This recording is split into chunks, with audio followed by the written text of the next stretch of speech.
son Messiah. I was living with my aunt, and when I told her I was pregnant, she told me that I couldn't have a child and stay in her household. My mom was on drugs. I got kicked out, so... My parents said kick me out. I was basically like, they set a restraining order on me, so I couldn't go 100 feet near my house. And like, some days I had to stay out the streets all night.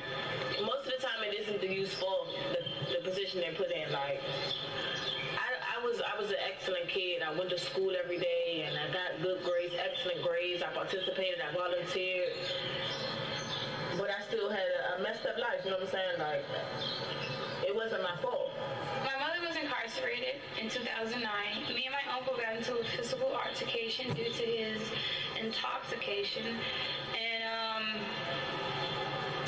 he had put me out like 3 o'clock in the morning, no cell phone, nowhere to go, nothing to do. So I kind of like slept in the hallway, you know, for like a whole night. The toughest thing about being homeless is when your friends say, Joy, can I come over? I'm like, no. And I practically live in this fantasy world at school because there's no way I'll tell my friends, my teachers, or anyone that I interact with. That's pretty embarrassing for me when someone asks me, who do you go home with? I'm going to fib and say, I go home to my uncle. I'm not going to tell them where I'm really going because it takes a bit of your dignity, not just your pride, not just, you know, your energy at the moment, but it takes away your energy, period, that you don't have a support system at home. The hardest part is not knowing where you're going to go, like, the next day, not knowing, like, what's your next step, like, where you're going to be, you know? If you're going to someone else's house or you're going to a little area in the bush or wherever it is that you're going to go crash at for the night, you have to deal with everyone else's issues, and it's a spontaneous environment and you never know what's going to happen, and that gives you a really dreadful stress. And it's like when I'm at school, I try not to think about it, but when that bell rings and I know my activities are all over, I'm like, what am I about to walk into? I don't know. I'll find out when I get there. Sometimes I don't eat every day. Sometimes I don't really eat. Like, majority, basically, I only eat 1 meal per day. I only can eat breakfast sometimes, or maybe even lunch, but I always skip dinner. I knew a few people that, like, they end up on the streets and they end up or turn to violence because they didn't know what to do. They're just trying to make a quick buck to have a shelter over their head. If you out on the streets, you're going to get in trouble. Like, you have nowhere to go, you're going to go and do something stupid. Selling drugs and fighting. And if you sleeping on the streets, you got to worry about somebody stealing your stuff. And it's just a lot of girls, prostitutes, and just unnecessary stuff that can be involved if they had somewhere to go.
Today we're going to be talking about homeless teens, homeless teens are increasing every day, and what can we do about it? Recent studies show that there is over 1 million homeless teens in America alone. And this goes to sharing addresses when it comes to the school system. They found out that many teenagers live in the same address, which is inaccurate. It can't happen. It's impossible. So how do you feel? Like, what do you think made these teens become homeless? I remember going out and interviewing homeless people, and just from my me retaining of what I observed, a lot of teens don't listen to their parents. I think that's maybe one thing. Rebellion, runaways is also a part of homelessness. They're running away from home. I actually had a friend one time, and her parents and her family go from house to house, and it's very difficult for them. And I seen the trauma and the trouble she had to go through. I mean, there was days that it kind of looked like she wore the same outfits, and I couldn't imagine the criticism and the judgmental people that were judging her. How do you feel about that? I think it starts in the home, whether the parents had a tough situation with their lives and then birthing a child and not being able to financially, take care of the child. And these teens, these young adults becoming prostitutes, a lot go to stripping as, something to just get a couple bills. Others, they hang with the wrong crowds and end up being with gangs, start selling drugs. From my observation, it's usually rebellion, rebellion against their parents, rebellion against the school system, rebellion against authority in general. It also, the cause of teens being homeless is drug addiction, selling maybe. But with the actions of kids doing delinquent activities, it starts from the home. You don't just pick up traits from anywhere. Mm-hmm. It can be within the home, and nobody could have any idea because the kid has no one to go to. And I think that's a big part in homeless kids. They don't have someone to go to. They don't have a voice of their own. So they turn to the bad. And that causes, problems with family. I know a lot of people who live with family members. I know a lot of people who aren't financially stable in their house, and they can't afford certain things. Usually teens that are being homeless, in the female category, they turn to prostitution because they feel as though there's no other option, no other way to get funds.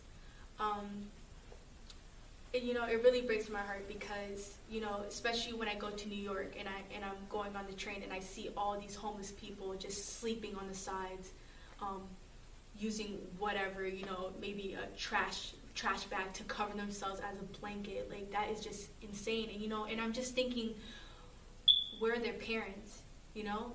Where's their, who's the authority in their lives? And, what are their parents thinking? Are they even thinking where they are? Are they even thinking about them? It's just heartless. And, it just makes you wonder. Like you said about the females, males also affiliate themselves in gangs because they feel like that's their home, that's their family. They don't have enough support at home. So they feel like, selling drugs, carrying weapons, protection for their group, they feel like that's their way of life. And this can lead to parents kicking them out of their homes, them being on their own, and that's another way. There's also a lot of females and males that have been raped, and people tend to not believe them, and everything in their house just goes left, so they choose to leave, and their only option is just being in the streets and being homeless, and later on it turns to prostitution and selling their bodies. And it's really sad because then there's a lot of people that have AIDS, STDs, and there's no way to prevent it. That subject is actually really crazy because some parents really don't condone rape. There's some cultures that really don't condone it. If they find out that their offspring was raped, some of them get beaten, some of them get prosecuted. I've read many articles on this. Some of them get, bashed away from their home or even their land. So that's probably also maybe a reason why they're homeless. They feel as though they could trust, they're trusting male or another female. They tell their parents, oh, I got raped. Usually the parents should. I feel as though the parents should be, supportive of them. And some of them, they're just like it's so they just sad. push them. And when you don't have a voice at home, you don't have anyone to talk to, it's really hard for you to, live with the fact that you've been hurt in that way. And runaways, that's when running away to find love or running away to get a peace of mind for your own. Yeah. That's why I see so many teens lost, living at a friend's house, crashing on an aunt's couch because they don't have the support at home, like you said, with not having a voice, their parents not believing them and giving them the time that parents should. And it should never get to that point. It should never get to a point of homelessness. There's so many other options, and I just feel like these teens are not aware of the many options that they actually have. Maybe we should start bringing up more awareness on more options of where these teens could go to if they ever, feel as though they're not maybe safe as home, or they can't be home, or they need a place to, just get away. There's hotlines, there's counselors, there's groups. There's so many different options instead of just going to the street. Because, going to the street, it's all cool for that one day, but it's hard out there. It's hard to make a living being in the street, It's hard to even get a job nowadays. Yeah. So I feel like there's so many other options that, a lot of teens can go to. A homeless teen teens going into prostitution, it doesn't just occur out of nowhere. They don't just, wake up one day and say, hey, I want to prostitute. It's with past events. It's with an upbringing. Some of them were raped at a young age. And, as they grew older, they evolve into a prostitute. And when confronted, by their parents, or, when they go to tell of what they are to their parents, the parents don't cope with that and they're kicked out. And, that's kind of... That leads them to, just find love and find a home somewhere else, which leads them to sell their bodies even more. And, there's a lot of teens now that are pregnant. The pregnancy rate is just going up, and it's crazy. And then it's like, you get pregnant and you have nowhere to stay. The baby daddy doesn't want nothing to do with you because you were just a piece of meat for that one night, and that's it. The homeless females who are pregnant, like, with no home, like, how are they... From experience with friends, I've seen certain people be taken advantage of at a young age and leave out and find love, like you guys talked about, and end up with STDs or pregnant and left to fend for themselves because their parents don't want to deal with that after not being warned of everything and all of the dangers, and not being, not having to sit down and talk to their parents about certain things that can go on in the real world. My parents are understanding, but I have the type of parents that shield me from everything. They try to keep me inside. You don't know about this, you don't know about that. And as a child in high school, my sophomore year, I'm 16, of course I'm going to want to experiment and do different things. And with that, that goes without permission and behind their back and hiding stuff from them. And I know it's not right, but how am I supposed to learn in my years of adolescence if I don't know? Usually I end up getting caught, and it's like, how can you come talk to us and tell us this? But it's kind of like, you won't, hey mom, I want to go out to this party. If you shield me from the party, how will I ever know how parties work? When the parents are too strict, I believe it makes the child feel vulnerable because they feel like they can't come to their parent and talk to them. So now they have to find somebody else to go to. And sometimes they turn to the streets. They turn to gangs and stuff like that and find somebody to talk to, but it don't be the right way to do it. They turn to violence and stuff like that to express their feelings because they can't come home and talk to their parents. Honesty is very important I believe that whether it's in school or your family or a workplace or something like that, you should always be honest, because I feel like if you're not honest, then nobody's going to have trust in you. If you can't come to a person and tell them straight up what's going on, they're not gonna want you working for them. They're not gonna want you in their house because they don't trust you at all. So you have to build that relationship with somebody, because somebody's not gonna trust you straight off the back anyway. So now you have to build that trust. And if you build it a little bit and then you do something to mess it up, then the trust is not there. So that's why you have to be honest all the time, because if you're honest just a little bit and then you slip up and you lie here, it's like the person is now wondering, like, should I trust them or not, or like what's going on with this person. I mean, if it's just a regular conversation, I mean, you should automatically be honest. But I feel like sometimes honesty can hurt, you know? So, I mean, sometimes you're like, do I be a little bit too honest, or do I, like, sugarcoat it? Perfectly said. Sometimes, in certain situations, I think, honesty, being too honest can, unless I would ask about a situation, that's why I feel as though I should be honest, unless something goes wrong, I have to go to my parents, obviously. So, parents being overprotective, it does pertains to the dangers out in the world, doesn't that play a big factor? Definitely. I understand exactly where parents come from, or wanting to shield their child from the dangers of the world, because the world is a dangerous place. But eventually, I'm going to have to fly. I'm going to have to leave. I'm going to have to move out. I'm going to have to experience the world on my own. So, do you want to kick me out there with no experience? I think they should tell you, inform you, educate you, and then let you fly. Don't let your bird fly clueless. Exactly. Little by little. I'm not saying, hey, let me go out and do this and do that. But if I want to go to New York, hey, I'll keep in contact with you. Tell me the dangers, how to get me halfway. I feel like compromise. Mom, I want to go here, but I'll let you speak to the parent. I'll give you all the contact information. I feel like there's a balance. You can meet halfway. Yes. So you could do things and experiment, Thanks to technology. Exactly.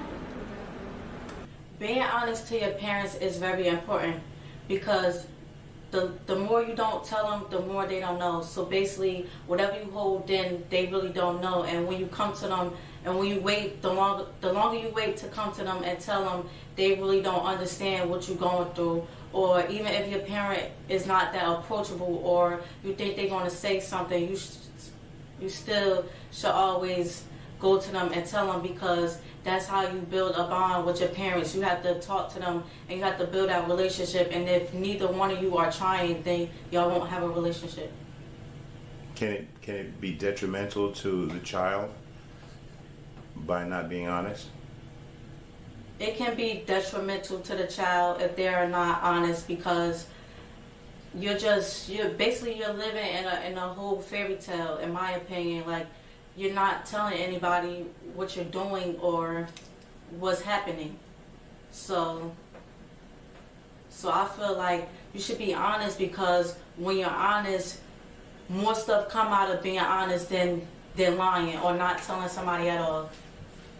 When the parents are too strict, I believe it makes the child feel vulnerable, because they feel like they can't come to their parent and talk to them. So now they have to find somebody else to go to. And sometimes they turn to the streets.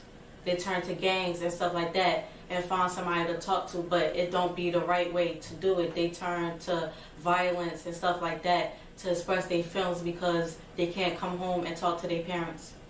If you would like to be a part of Sauver, or you would like more information about our organization, please feel free to copy down all the information that will be shown to you at the end of the show on the screen.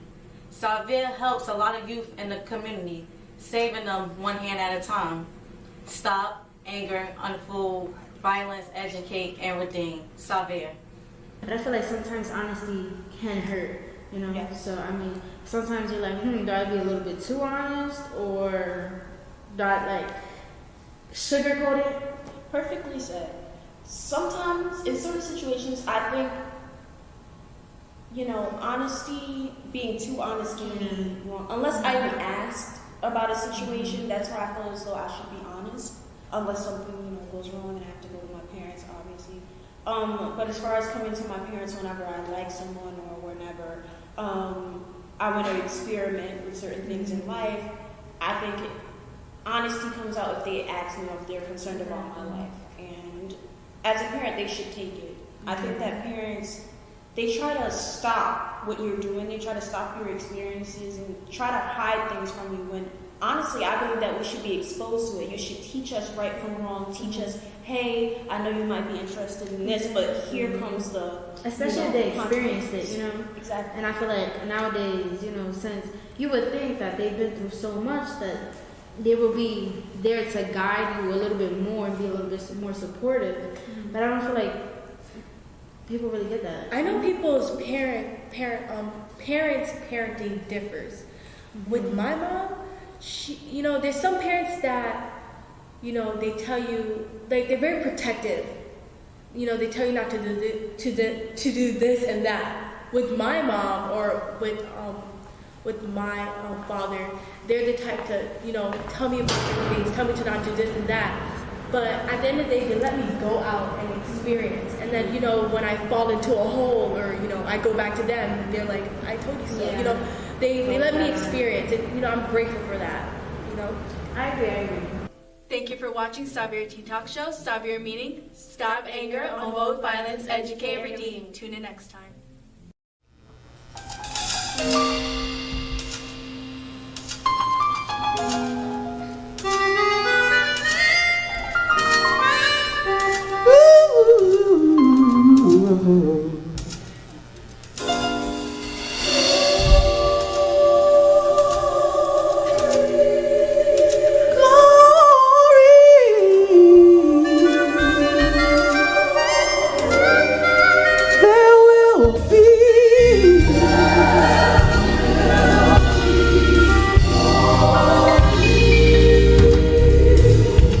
Somebody's testimony. You've been going through some storms and adversities. No one to lean on. You feel you have no victory. But if you hold to God's hand, soon you will understand that it's all in His plan for you.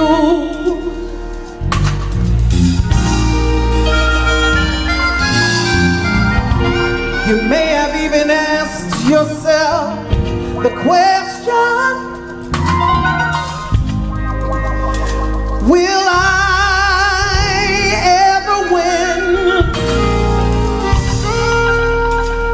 It seems I suffer through pain and strife,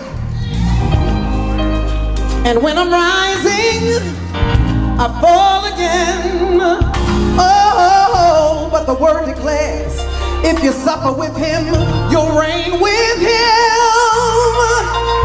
And soon you will understand that it's all in His plan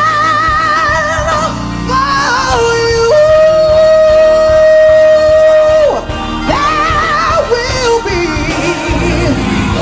There will be glory. Right after this trial, still the storm's gotta pass over. Hallelujah. There will be glory outside this, yes. Give God all the honor and the praise, for He's standing right there.